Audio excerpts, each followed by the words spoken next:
102 pode começar a coletiva.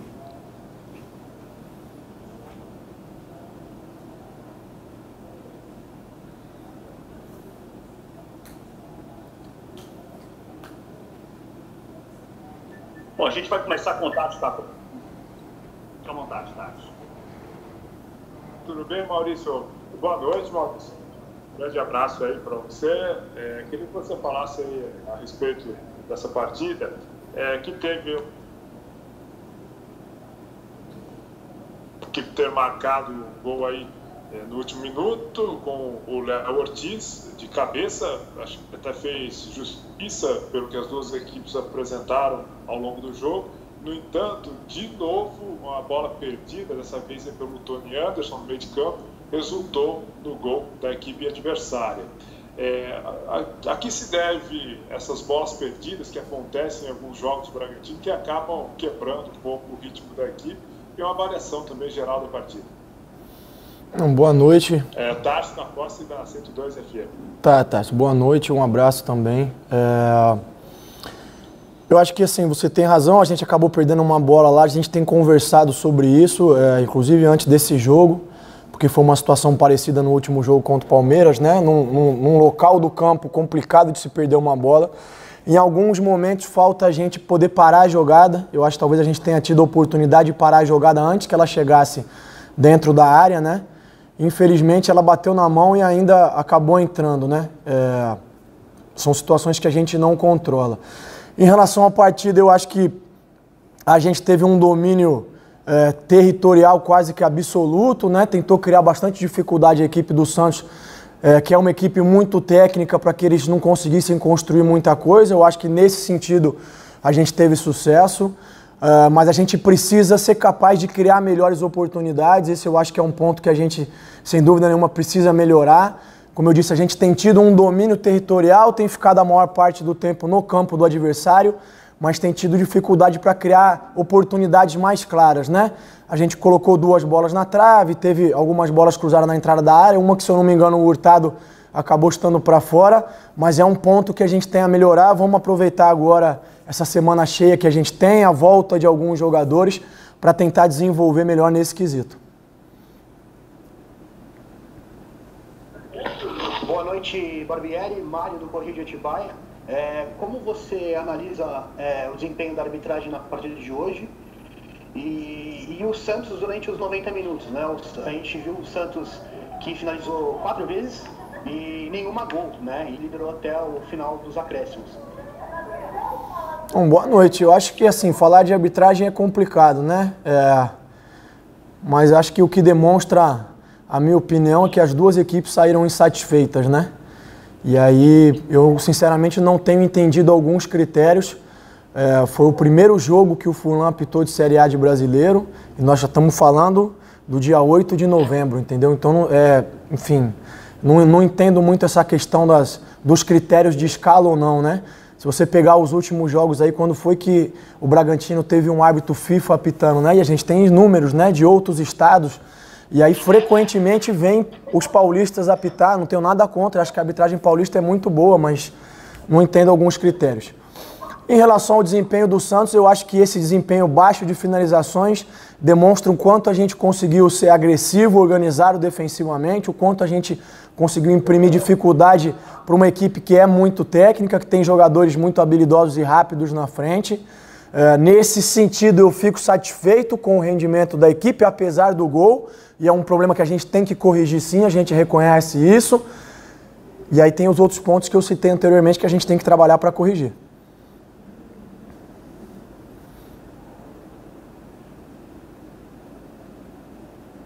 Danilo, pode ir, Danilo, Globo Esporte.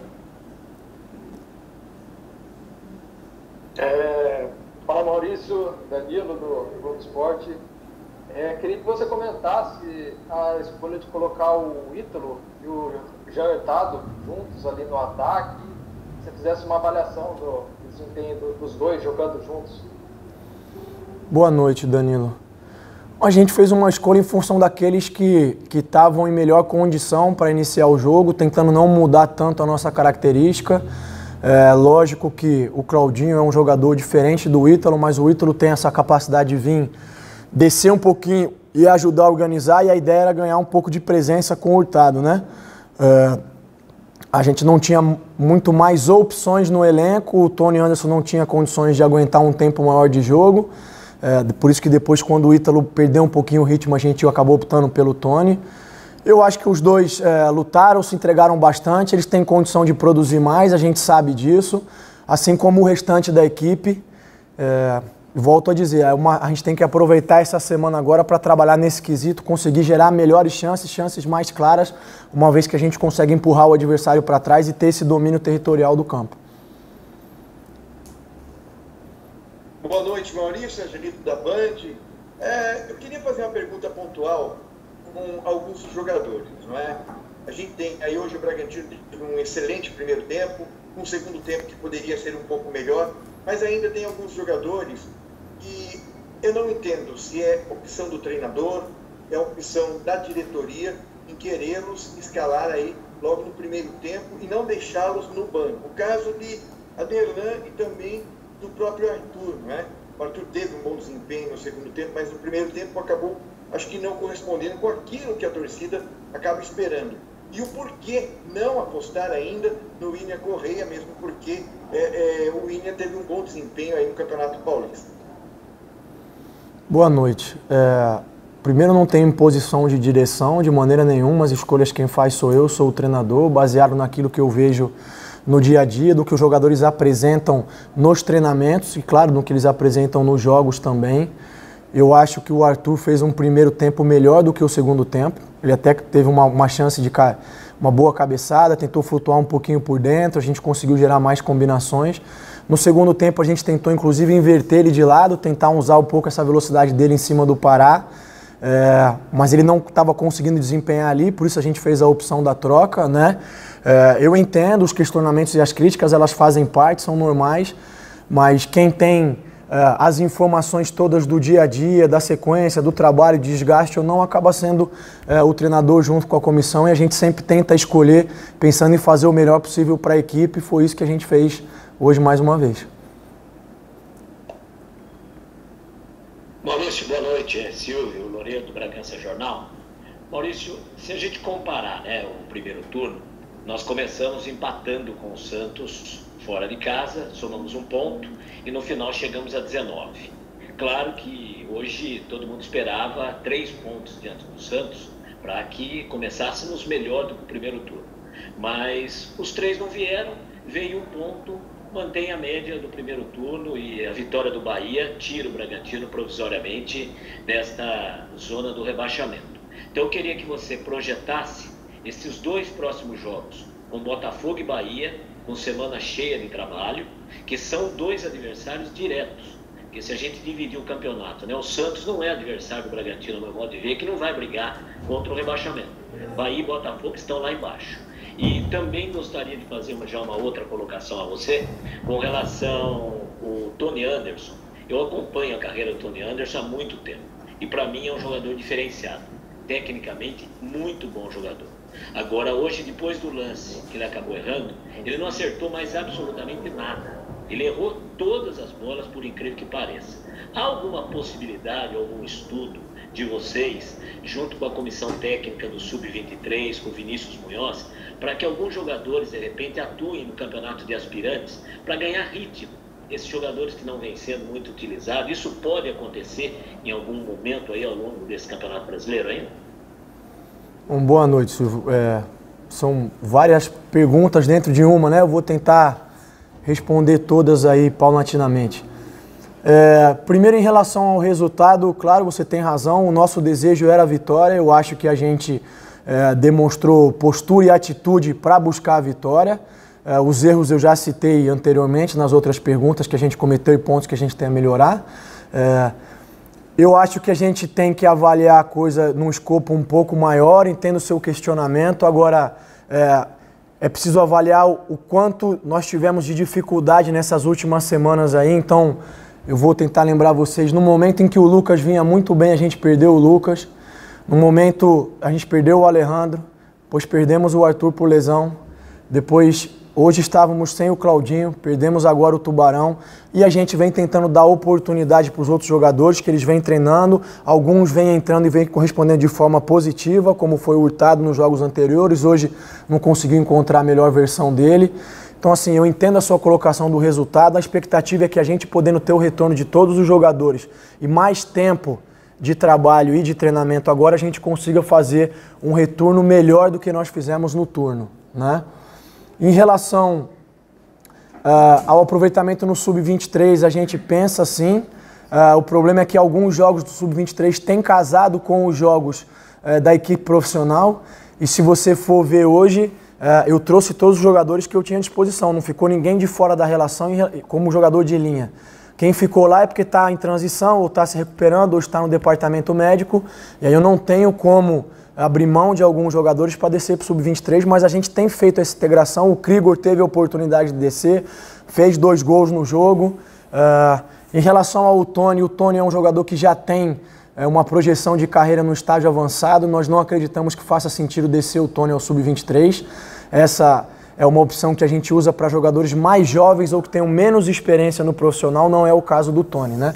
O que a gente tem que fazer agora é recuperar e tentar buscar a melhor versão dele, como a gente tem feito com todos os demais jogadores do elenco. Pedro Rigoni, do Jornal Mais Bragança. Boa noite, Maurício Barbieri. Quais os pontos positivos e os pontos negativos da partida de hoje? Eu acho que o ponto positivo foi a consistência defensiva. A gente enfrentou uma equipe de muita velocidade, muito técnica, que praticamente não produziu nada. Vocês mesmos disseram os números. 4 finalizações, nenhuma no gol. O gol acabou saindo, evidente que seria pênalti, né? Mas um gol contra, uma bola que nem sei se teria a direção do gol. Então eu acho que do ponto de vista defensivo a gente tem tido uma evolução, tem oscilado um pouco, mas hoje teve uma evolução positiva. O ponto negativo, como eu disse, a gente precisa criar um pouco mais e criar melhores oportunidades. A gente, apesar de ter colocado 2 bolas na trave, tem condição de produzir mais do que a gente produziu hoje. A gente sabe disso, é consciente.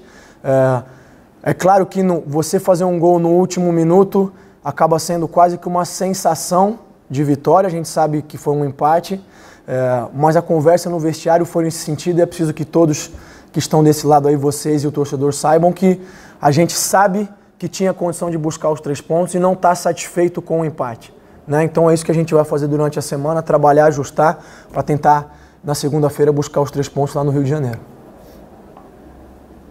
Barbieri, Diego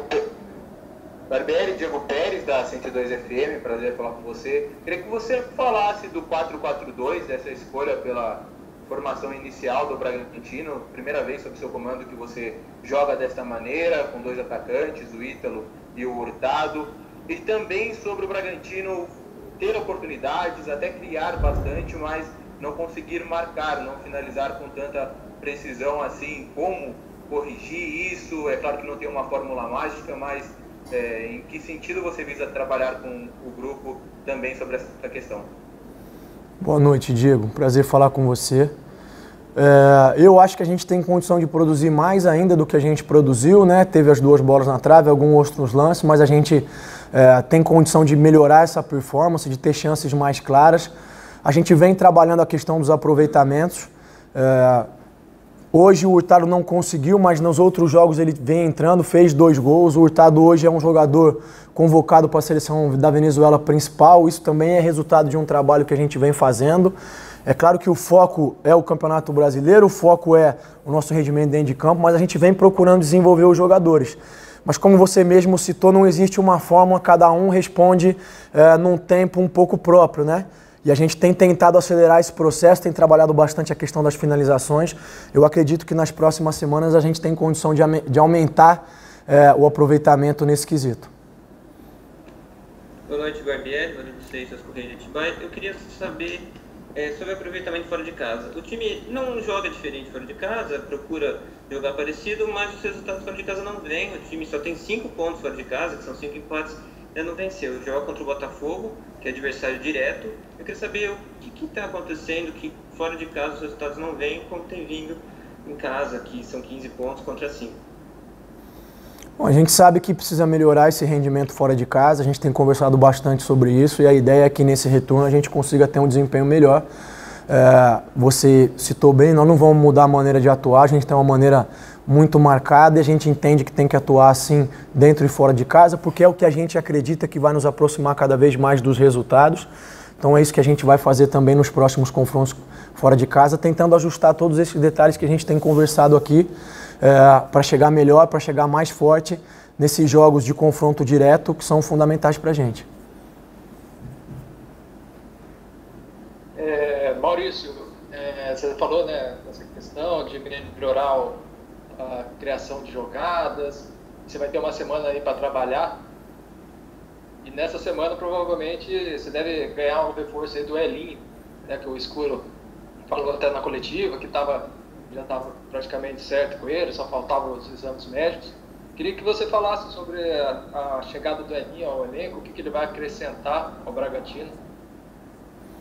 Olha, é um jogador que tem uma capacidade de desequilíbrio muito grande, é um driblador nato, é um jogador de boa técnica, que tem boa leitura, consegue se associar bem jogando aberto ou jogando por dentro.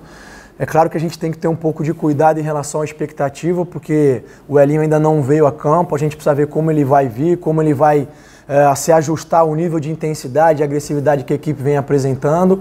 A gente espera que ele possa, durante a semana, ir conhecendo melhor os companheiros também conhecendo ele. E se ele for uma ótima opção para nos ajudar, sem dúvida nenhuma, a gente vai contar com ele. Se levar um pouco mais de tempo, aí eu vou pedir até a paciência de vocês, mas como eu disse anteriormente, preciso sempre fazer aquelas escolhas que eu acho que são as melhores para a equipe naquele momento. Mas não tenho dúvida de que ao longo do retorno todo do campeonato, o Elinho vai nos ajudar bastante. Maurício, é claro que é difícil, nessa época de pandemia, a gente fazer, de repente, uma projeção para daqui 8 dias. Vem teste aí, a gente quer, né? Deus queira que mais nenhum jogador teste positivo. Você já perdeu aí, como nós já falávamos anteriormente, alguns jogadores. Você deve ter o retorno do Claudinho a semana que vem. Por outro lado, perdeu o Lucas Evangelista, que recebeu o 3º cartão amarelo, e deve perder o Hurtado, como você mesmo falou, que está servindo a seleção da Venezuela. Contra o Botafogo, fora de casa, o pensamento, a maneira de jogar é sempre a mesma. Eu diria que a gente faria uma colocação agora em relação a esse jogo específico. A forma como o Bragantino empatou o jogo de hoje, o gol no último minuto, no último lance, esse pode ter sido um lance de realmente alterar essa fase e daqui para frente o clube sob seu comando ter uma nova perspectiva e sair de vez desses degraus, dessa posição incômoda lá debaixo da tabela, Maurício?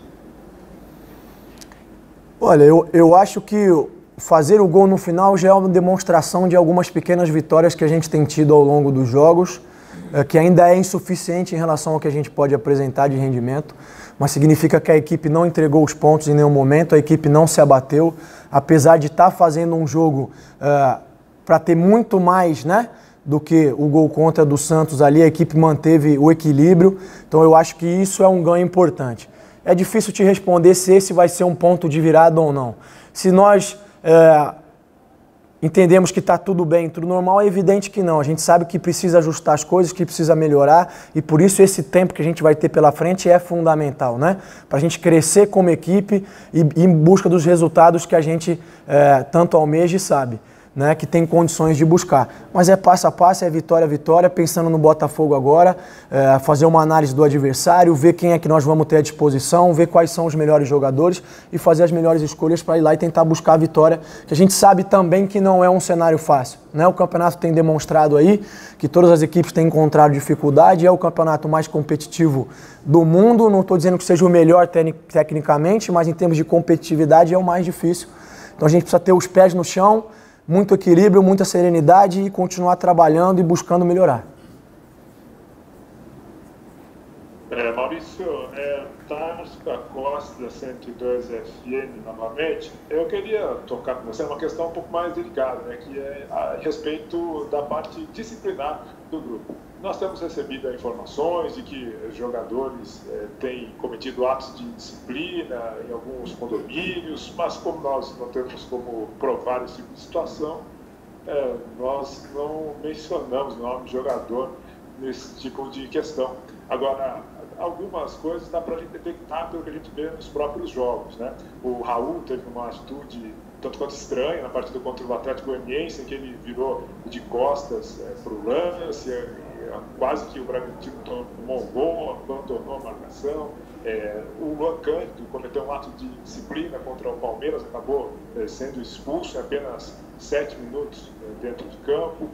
O próprio Thiago Escuro tocou numa questão envolvendo o Matheus Peixoto durante a entrevista, o Matheus Jesus, me desculpa, envolvendo uma questão desse jogador ao longo da semana na entrevista coletiva, né, e que teve essa controvérsia envolvendo esse jogador. Enfim, mas de qualquer forma o Escuro também admitiu que há um monitoramento fora de campo, né, envolvendo esses jogadores, acompanhamento inclusive da nutricionista, fazendo visitas nas casas dos jogadores. Agora eu queria saber de você, né, como é que é o seu acompanhamento desse tipo de situação, da disciplina dos jogadores? Você tem algum tipo de conduta, algum tipo de conversa com os jogadores? Ou, na sua opinião, o treinador não deve se envolver e o jogador tem que cuidar da vida dele daí para fora? Você só cuida da parte de campo. Como é que é o seu trabalho nesse sentido e como é que foi gerenciar esse tipo de situação envolvendo o Matheus Jesus, que o próprio Thiago Escuro já admitiu, e a questão do Luan Cândido, especialmente no último jogo, que chamou bastante atenção? Bom, primeiro, não tenho conhecimento de nada em relação ao que você falou, nenhuma informação. A conduta é bem clara, todos os jogadores que não se enquadrarem, e aí eu não digo só em relação à disciplina, mas principalmente em atitude, compromisso e dedicação, eles não fazem parte dos planos, eles estão cientes disso. Eu não vejo atos de indisciplina nos lances em que você citou. Eu, inclusive, acho que o primeiro lance do Luan não era para cartão amarelo, o segundo era para cartão amarelo claro e evidente, e aí talvez tenha faltado experiência e maturidade para ele, porque tinham 2 jogadores no lance, ele não precisava fazer aquela falta, mas a gente conversou e está ajustando, tanto é que hoje ele entrou no jogo e teve condição de nos ajudar. O lance em que você citou do Raul é porque o Raul tinha feito uma série de piques em sequência. Quando ele foi batido, ele não teve mais força, mas o Raul é um exemplo de determinação, disciplina, compromisso, é um pilar que a gente tem na nossa equipe. Em relação ao Matheus, a gente já ajustou e o Matheus vem trabalhando de forma separada, vem evoluindo, e assim que o Matheus tiver nível, ele pode voltar a nos ajudar com certeza, porque tem qualidade técnica e tem condição de nos ajudar. Maurício, você falou rapidamente sobre o Elinho, né, que o Danilo acabou perguntando. A janela do mercado internacional fecha agora na segunda-feira, dia 9, e surgiu também o nome, que não foi confirmado, mas é a provável contratação do Bragantino do Danilo, volante que atua no Nice, da França. O que você conhece e gosta desse jogador e também o que você pensa do Danilo no time do Bragantino, caso se confirme a negociação? Olha, eu vou te pedir desculpa, mas como se trata de uma informação que não tem nenhum tipo de confirmação, eu prefiro não comentar. Beleza, pessoal? Obrigado Maurício. Amanhã o time está de folga, depois eu passo a programação para vocês.